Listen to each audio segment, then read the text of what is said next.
Sean bienvenidos a un capítulo nuevo de Guerreras Transformando. Hoy tenemos de invitada a una mujer que nos viene a enseñar que la arquitectura es la manera de plasmar los sueños en la vida real. Soy Kelly Palacios, quédense y vamos a conocerla. Daniela Celis Acevedo nació el 4 de febrero de 1993 en Chilpancingo, Guerrero. Es arquitecta interiorista, donde ha realizado varios proyectos en los que destacan departamentos, salones de belleza, oficinas, plaza comercial, entre otros. Daniela señala que a pesar de las dificultades que la vida te ponga, siempre debes ir en busca de tus sueños y sobre todo demostrar que las mujeres somos capaces de ejercer cualquier profesión. Estoy muy contenta de recibir en Guerreras Transformando a una mujer que nos viene a enseñar que las profesiones no tienen género. Daniela Celis Acevedo, arquitecta interiorista. Bienvenida al programa. Muchas gracias por la invitación. Estoy sumamente agradecida, emocionada y contenta de poderles contar un poquito mi historia. Soy Daniela Celis Acevedo, nací en Chilpancingo, Guerrero, el 4 de febrero de 1993, del matrimonio de Gerardo Celis y Norma Acevedo. Soy la mayor de 3 hijas y este papel siempre como que fue muy marcado para mí, ser la mayor y siempre ser como el ejemplo y todo eso. La infancia la viví prácticamente con mi hermana Mariana, porque a la chiquita le llevo 13 años. Nos llevamos con Mariana 2 años. Y lo que recuerdo de mi infancia es que pues peleábamos mucho, la verdad, pero fue muy divertido. O sea, siempre yo y ella juntas de aquí para allá, en el rancho con mi papá. También recuerdo de mi infancia que soy la mayor de las nietas mujeres.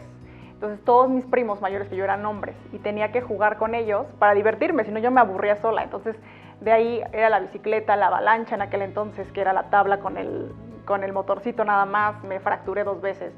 Toda la vida fui en el colegio de monjas, la prepa estudié en la Americana de Acapulco y la Universidad Latinoamericana, Arquitectura, Interiores y Ambientación. Un parteaguas definitivamente en mi vida fue que a los 12 años me diagnostican diabetes.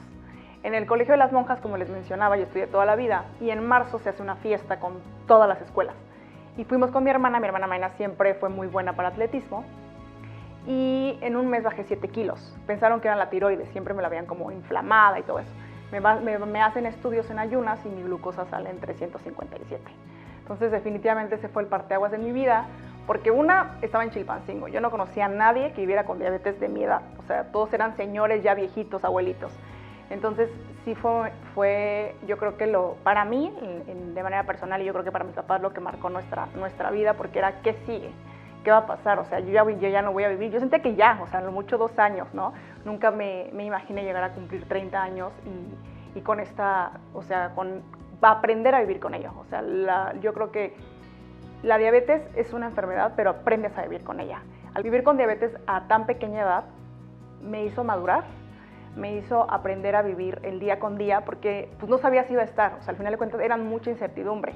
Obviamente los doctores, las enfermeras, todos, o sea, a la gente que fuimos conociendo nos decía que claro que se podía, pero obviamente uno decía, ¿cómo se va a poder? O sea, una niña de 12 años ya viviendo con eso, entonces sí fue un parteaguas muy importante en mi vida. Pero me ayudó mucho que fui a campamentos en la Asociación Mexicana de Diabetes en la Ciudad de México, con niños y niñas que viven con diabetes como yo. Entonces ya ver que el día a día hacen lo mismo que yo, me abrió el panorama completamente. Entonces yo dije, claro que se puede, y me aferré pues, a la vida, la verdad, y a cumplir mis sueños, porque muchas veces llegué a pensar que no los iba a lograr por eso. O sea, como que me llegué a limitar, pero después aprendí que se puede vivir. Desde pequeña me gustó crear cosas, o sea, nunca me gustó ver mi casa como tan cuadrada, tan normal. Yo sabía que era arquitectura, pero enfocada al interiorismo completamente, porque sí son dos carreras completamente diferentes. Siempre llegaba y le decía, mamá, este florero no se ve bien aquí. Llegaba y movía siempre, ¿no? Entonces empezando a investigar, supe que existía la carrera como tal, la arquitectura de interiores. Pero desde pequeña supe que eso quería estudiar. A diferencia de la arquitectura tradicional, en la universidad había 2 edificios, que era para arquitectura-diseño.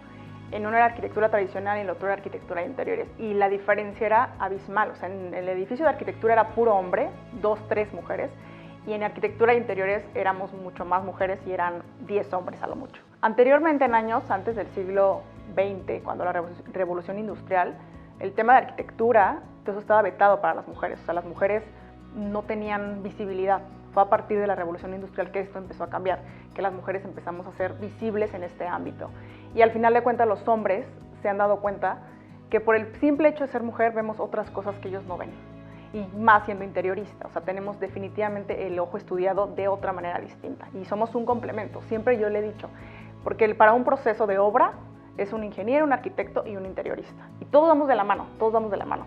O sea, obviamente hay veces en que en la actualidad sigue costando trabajo que el ingeniero acepte la ayuda de una mujer, ¿no? O que incluso el arquitecto. Pero poco a poco hemos ido logrando hacer este equipo, porque al final de cuentas siempre, se los he dicho, nos necesitamos unos a otros. Terminé la universidad a los 22 años y de ahí empecé a trabajar.